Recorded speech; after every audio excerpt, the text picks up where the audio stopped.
death and chaos on city streets. Violent video games, the latest target of the president's task force on guns. Due to the recent increase of violence in America, more and more sources are pinning the blame on violent video games.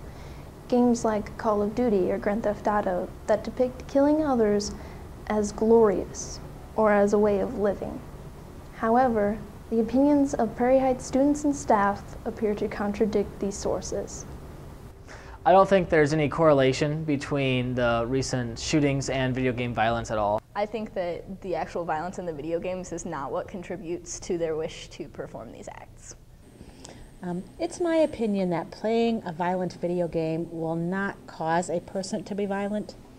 If a person has violent tendencies to start with, playing a video game might enhance those tendencies, but I think for a normal human being, playing a violent video game will not cause you to act violently. I think that the violence in a person's personality would come more from experience with violence and or being put out of a group in their real life rather than something that they learned from a game that they know is a game. I don't think video games have made people more violent. I think that people that are violent were violent before they started playing video games.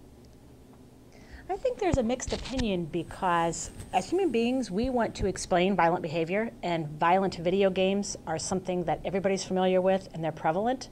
So I think it's an easy place for people to place the blame, but I really don't think that it causes violence. I don't think that video games necessarily make people more violent because I think there's several factors that go into it, and video games cannot be considered the only thing that causes it, and society just wants a really easy scapegoat, so they choose video games to blame. I think probably the real issue with violence in America is the lack of good parenting skills and mental health issues. I think in recent cases of violence, there have been mental health issues, so that should bring the need for more mental health screening to the surface.